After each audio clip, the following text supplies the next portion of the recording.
کبھی پانی پی کر گلاس کو الٹ کر دیتا، کبھی کاغذ چبانے لگتا، کبھی اپنی بائک کی چابی کو منہ میں دبائے رکھتا۔ ایک بار تو سینما کے ٹکٹ ہی چبا گیا، اور اس کو اس بات کا ذرا سا بھی احساس نہ ہوا کہ… علیزہ ٹاک کے معزز سامعین کو علیزہ کمل کا سلام۔ شروع کرتے ہیں آج کی کہانی۔ وہ ایک خوبصورت لڑکا تھا۔ پہلی بار مجھے ایک ٹی وی اسٹیشن پر ملا تھا۔ میں اس کے چہرے کی معصومیت اور خوبروئی دیکھ کر دنگ رہ گئی تھی۔ اس روز ہم کسی ڈرامے کی ریہرسل کر رہے تھے۔ وہ آڈیشن دینے آیا تھا۔ میں نے کچھ فلموں میں اداکاری کی تھی جو ہٹ ہو گئی تھیں، تبھی جہاں جاتی لوگ مجھے پہچان لیتے تھے۔ اس 17-18 برس کے خوبصورت لڑکے نے بھی مجھے پہچان لیا تھا، جس کو اداکاری کا شوق اسٹوڈیو تک لے آیا تھا۔ مجھے وہ لڑکا اچھا لگا، سو میں نے آگے بڑھ کر اس سے پوچھا، تمہارا نام کیا ہے؟ وہ میری آواز پر چونکا اور محویت سے مجھے دیکھتے ہوئے اپنا نام بتانے کی بجائے میرا نام بتاتے ہوئے بولا، آپ اکثر ہیں نا؟ ہاں، مگر تم کو میرا نام کیسے معلوم؟ میں کیا، آپ کو تو سارا جہان جانتا ہے۔ آپ ایک جانی مانی اداکارہ جو ہیں۔ ہاں، لیکن تم نے اپنا نام نہیں بتایا۔ وہ بولا، میرا اصل نام کچھ اور ہے، مگر میں نے اپنا نام روہیل رکھ لیا ہے۔ مجھے یہ نام پسند ہے۔ کیوں؟ کیا تم روہیلے ہو؟ میں نے اسے یاد دلایا کہ تاریخ میں روہیلے بھی مشہور کاسٹ تھی۔ بس جو سمجھ لیں۔ یہاں کیوں آئے ہو؟ آڈیشن دینا۔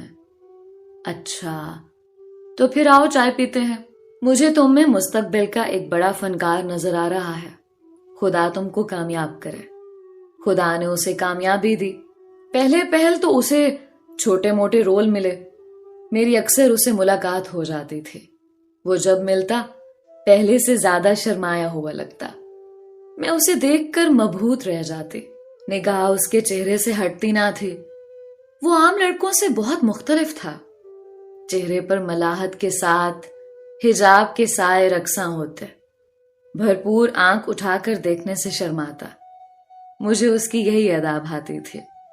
وہ مجھ سے 6-7 برس چھوٹا ہوگا، پھر بھی ہماری اچھی دوستی ہو گئی تھی۔ جب میری کسی شگفتہ بات کو سن کر معصومیت سے مسکراتا تو سوچتی، کاش یہ میرا بھائی ہوتا، کیونکہ ہم 4 بہنیں تھیں، ہمارا کوئی بھائی نہیں تھا، اور مجھے اس رشتے کی کمی شدت سے محسوس ہوتی تھی۔ روہیل نے بتایا تھا کہ اس کی 6 بہنیں ہیں اور وہ سب سے بڑا ہے۔ والد وفات پا چکے ہیں۔ والدہ بیوگی میں بہت مشکل سے ہمیں پڑھا رہی تھی۔ ان کی خواہش تھی کہ میں پڑھ لکھ کر کوئی مقام حاصل کر لوں، ڈاکٹر یا انجینئر بنوں۔ وہ مجھے آفیسر دیکھنا چاہتی ہیں، لیکن گھر کے مالی حالات ایسے نہیں ہیں۔ والد کے بعد میری بہنوں نے بھی منہ زوری شروع کر دی ہے۔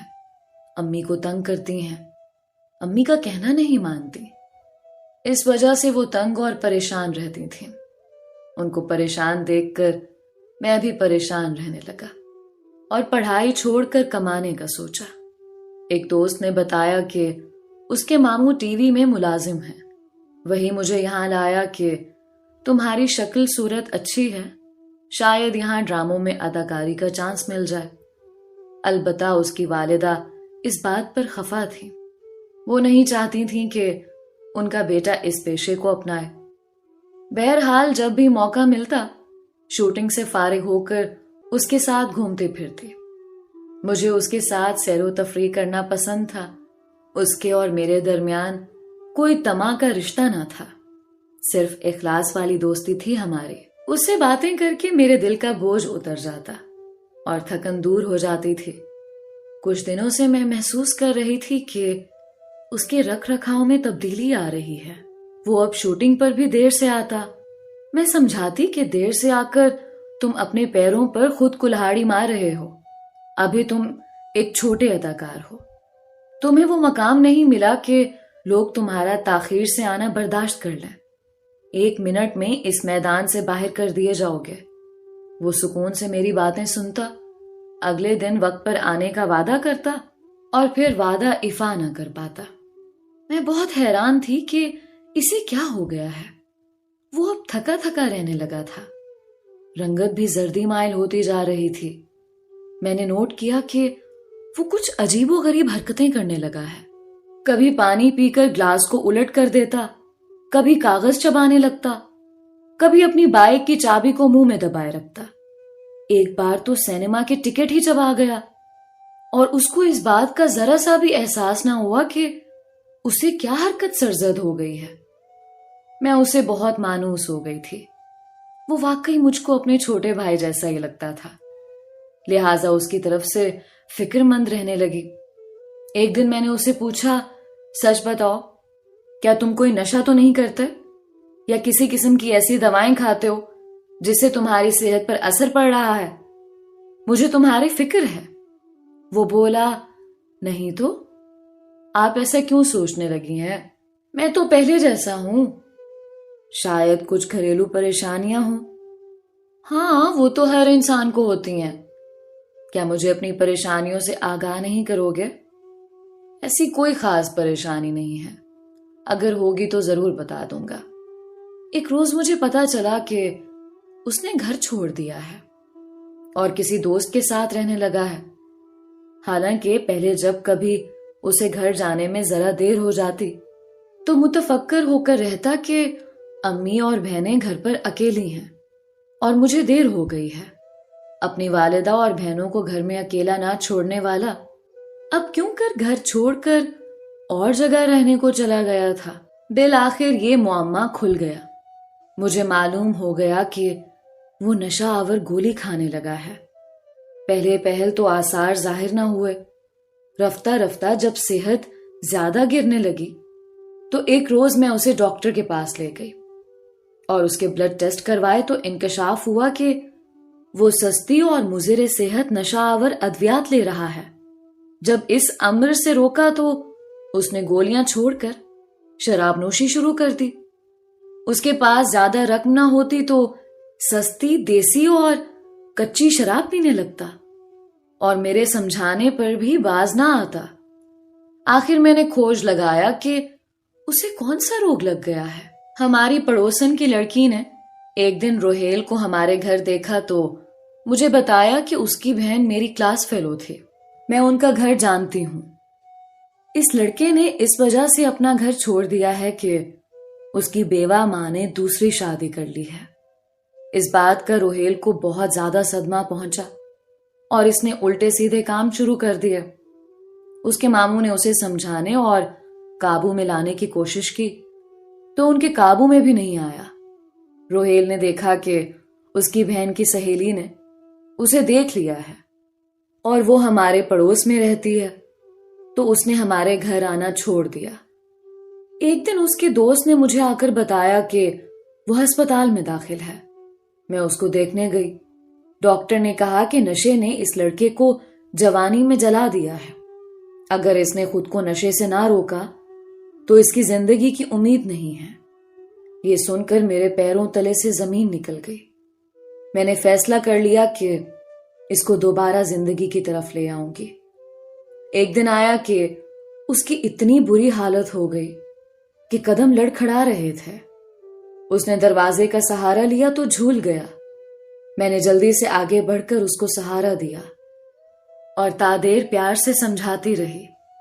اگلے دن میں اپنی پڑوسن کی لڑکی کے ساتھ اس کے گھر گئی تاکہ اس کی والدہ کو ان کے بیٹے کا احوال بتاؤں۔ وہ گھر پر نہ ملی، میں ناکام لوٹ آئی۔ اگلے دن میں نے روہیل کو بلایا، وہ آ گیا۔ آج اس کی حالت قدرے بہتر تھے۔ تب میں نے قسم دے کر پوچھا، اگر مجھے بہن سمجھو تو اپنے دل کا حال بتا دو، ورنہ سمجھ لینا کہ تم نے مجھے ہمیشہ کے لیے کھو دیا۔ کافی اصرار کے بعد اس نے زبان کھولی اور کہا، ستارہ، جب کسی نے مجھے بتایا کہ تمہاری امی دوسری شادی کر رہی ہیں تو میرے دل پر بجلی سی گر گئی۔ میں نے ماں کے پیر پکڑ کر پوچھا، ماں بتاؤ، کیا واقعی تم دوسری شادی کر رہی ہو یا کسی نے مجھے غلط کہا ہے؟ وہ بولی، یہ معاشرہ شریف عورت کو اس طرح تو جینے نہیں دیتا، بلکہ ساری عمر کی ریاضت کا یہ صلہ دیتا ہے کہ اس پر بہتان لگا دیے جاتے ہیں۔ میں فیکٹری سے گھر پر سینے کے لیے گارمنٹ لاتی ہوں، دن رات محنت کرتی ہوں، تم لوگوں کا پیٹ پالنا، تم سب کو پڑھانا چاہتی تھی۔ اس پر بھی تمہارے ددیال اور میرے میکے والوں کو چین نہ تھا۔ میں ان سے کچھ مانگتی تو نہ تھی، مگر یہ لوگ مجھے سکون سے محنت بھی نہیں کرنے دیتے۔ وہ کام چھوڑا، گھر بیٹھ کر دوسرے کام کیے، دکانداروں کی دی ہوئی مرچیں صاف کی، مثالیں پیس کر پیکٹ بنا کر دیتی تھی، کیا کیا مشقتیں نہیں کی۔ تب یہ لوگ مجھ پر دکانداروں سے غلط تعلقات کا بہتان لگا دیتے کہ مارکیٹ پھرتی ہے۔ میں یہ مشقتیں تم 7 بچوں کو پالنے کے لیے کرتی رہی۔ تم لوگوں کے لیے میں نے اپنے ارمان، اپنی زندگی، ہر شے کو محنت کی بھٹی میں جھونکا، تو اب تم لوگ بھی بات بات پر میرے منہ کو آتے ہو۔ تم نے میرا کہا نہ مانا، پڑھائی چھوڑ کر جانے کس رستے پر چل دیے۔ تمہاری بہنیں ہیں کہ میرے قابو میں نہیں آتی، ہر لڑکی اپنی منمانی کرتی ہے۔ تم آج دوسری شادی کے خدشے ظاہر کر رہے ہو۔ تمہاری بہنیں بھی مجھ سے ایسی ہی باتیں کرتی ہیں، کبھی کہتی ہیں کہ ہم کو محنت کا کیا تانا دیتی ہیں، نہ کریں ہمارے لیے محنت، دوسری شادی کر لیں۔ میں کب تک زمانے کے ساتھ ساتھ اولاد کے بھی ایسی خرافات سنوں؟ سو اب میں نے یہی فیصلہ کیا ہے کہ دوسری شادی کر کے اپنی زندگی سکون سے کیوں نہ جیوں۔ تمہارے بڑے ماموں تو ہر وقت کہتے رہتے تھے کہ دوسری شادی کر لو، یہ زندگی لمبی اور کٹھن ہے، کیسے گزارو گی؟ میں یہی جواب دیتی تھی کہ میرے چھوٹے چھوٹے 7 بچے ہیں، انہیں لے کر کیا میں دوسرے شوہر کے گھر جاؤں؟ یہ اتنے سارے کیا سوتیلے باپ کو آنگن میں سکھ سے سما سکیں گے؟ اب تم لوگ بڑے ہو گئے ہو، خود مختار ہوتے جا رہے ہو، تو تمہارے بڑے ماموں اپنے ایک دوست سے میری دوسری شادی کرنے کے لیے مجھے منا رہے ہیں۔ اب بتاؤ میں کیا کروں؟ ابھی تو دوسری شادی کی نہیں اور سارے زمانے میں خبر اڑ گئی، محلے بھر میں بات پھیل گئی ہے۔ ابھی تو میں نے اس شخص کو دیکھا تک نہیں اور تم بدگمانی میں گھر سے نکل گئے۔ اب تم جا ہی چکے ہو تو پھر میں بھی دوسری شادی کر رہی ہوں۔ میرا بھائی تو مجھ سے راضی ہو، میرا دکھ سکھ بانٹنے والا ایک وہی تو ہے۔ اس روز مجھے ماں کی باتیں ایسی کڑوی اور زہر لگی، سوچا کہ اب کبھی ان کو منہ نہ دکھاؤں گا اور نہ ان کا منہ دیکھوں گا۔ بس اپنا سوٹ کیس تیار کیا اور ہمیشہ کے لیے ماں کا گھر چھوڑ دیا۔ میری بہنوں نے بھی ان سے جھگڑا کیا، تب امی نے یہ کیا کہ والد کا گھر چھوڑ کر بڑے ماموں کے گھر چلی گئیں۔ ماموں نے ان کا نکاح اپنے دوست سے پڑھوا دیا۔ افواہوں پر تو میں کم نشہ کرتا تھا، لیکن جب ماں میرے باپ کا گھر چھوڑ گئی تو زیادہ نشہ کرنے لگا۔ شراب میں غم غلط کرنے سے صحت بھی گری اور کسی کام کے کرنے سے بھی رہ گیا۔ پہلے تو مجھے خوف تھا کہ ماں نے دوسری شادی کر لی تو میں دوستوں میں بدنام ہو جاؤں گا، وہ کیا سوچیں گے۔ اور اب جب ہماری والدہ نے ہماری نافرمانی اور بد اخلاقی کے سبب دوسری شادی کر لی تو اس بات کا صدمہ مجھ سے سہا نہیں جا رہا ہے۔ ایک دوست نے مجھے شراب پلائی، پھر میں اور زیادہ غلط راہ پر لگ گیا، اسی غم میں برباد ہو گیا ہوں۔ اب تو زندگی کے چند دن ہی باقی رہ گئے ہیں۔ جب ماں کے تقدس کا تصور لہو لہان ہو جائے تو ہم جیسے بچے کہاں جائیں۔ میں مرنا تو پسند کر سکتا ہوں، مگر یہ گوارا نہیں کر سکتا کہ اس عمر میں یہاں کسی غیر شخص سے منسوب ہو جاؤں۔ روحیل کی باتیں سن کر میری آنکھوں میں آنسو آ گئے۔ تہیہ کر لیا کہ میں اس کی والدہ سے ملوں گی اور ان کو ان کے بیٹے کی حالت اور ذہنی کیفیت سے آگاہ کر کے ان سے پوچھوں گی کہ آخر انہوں نے تحمل سے کام کیوں نہ لیا اور ان کو پہلے سے ذہنی طور پر اس حقیقت سے سمجھوتا کرنے پر تیار کیوں نہ کیا؟ بہت مشکل سے مجھے روہیل کی دادی کا پتہ ملا۔ پہلے میں ان کے پاس گئی۔ ایک بزرگ عورت جس کے ہاتھ میں تسبیح تھی، اس نے خوش اخلاقی سے مجھے گھر میں بٹھایا۔ جب میں نے ان سے اس موضوع پر بات کی تو وہ بولی، بیٹی، سمینا کے بھائی ہی نہیں، میں نے بھی ان کے ساتھ مل کر اپنی بہو کی دوسری شادی کروائی ہے۔ وہ اب بیمار رہنے لگی تھی۔ اس کی محنت سے اتنے بچوں کا اور گھر کا خرچہ پورا نہیں ہو سکتا تھا۔ اس نے اپنے شوق سے نکاح نہیں کیا۔ جس شخص سے اس کا نکاح ہوا ہے وہ مالدار، شریف آدمی ہے، مگر بے اولاد ہے۔ اس کی بیوی عرصہ ہوا وفات پا چکی ہے۔ اس نے بہو کے بھائی سے وعدہ کیا ہے کہ وہ ہر ماہ ہمارے بچوں کے لیے مناسب خرچہ کی رقم مجھے دے گا، میری پوتیوں کی شادیاں کرائے گا۔ جب اتنا فرشتہ صفت انسان سہارا دینے پر راضی تھا تو ہم کیوں انکار کرتے؟ بچے تو نادان ہیں، اوپر سے منہ زور اور نافرمان ہیں۔ آخر کب تک سمینا یہ سب سہتی رہتی؟ میں خوش ہوں کہ اس نے دوسری شادی کر لی۔ روہیل کو تم سمجھاؤ، اسے سیدھی راہ پر لانے کی کوشش کرو۔ لڑکیوں کو میں سمجھا لوں گی، آخر میں ان کی دادی ہوں اور ان کے لیے بہتر سوچتی ہوں۔ بڑی اماں کی باتیں مجھے اچھی لگیں۔ کافی دن میں روہیل کو سمجھاتی رہی کہ تم نہ پڑھ سکے اور نہ کماتے ہو، پھر اس طرح کی باتیں کیوں کرتے ہو؟ تمہاری دادی اور ماموں نے باہمی صلاح مشورے سے جو فیصلہ کیا ہے اسے قبول کر لو، حقیقت پسند بنو، جا کر ماں سے ملو، معافی مانگو اور حالات کو معمول پر لے آؤ۔ لوگ سوائے باتیں بنانے کے تمہیں کیا دیں گے؟ کوئی دکھ میں نہ تو آپ کو سہارا دے گا اور نہ مالی مدد کرے گا، تو جس نے سہارا دیا ہے اس کی قدر کرنی چاہیے، نہ کہ نفرت۔ بالآخر ایک دن اس کی سمجھ میں میری بات آ گئی اور اس نے ماں سے صلح کر لی۔ یوں ماں کا دکھ دور ہو گیا اور اس کا بھی۔ دوستو، یہ تھی آج کی کہانی۔ دوستو، خدا نے والدین کو بہت بڑا ظرف دیا ہوتا ہے، لیکن اولاد کے پاس والدین کے لیے ظرف نہیں ہوتا۔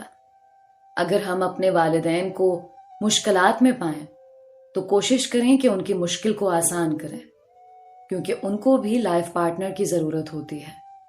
لیکن اولاد کم ظرف اور حساس ہونے کی وجہ سے صرف اپنے والدین سے قربانیاں مانگتی ہے، تو اپنے ظرف کو وسیع کریں اور اپنے والدین کے لیے آسانیاں بانٹیں۔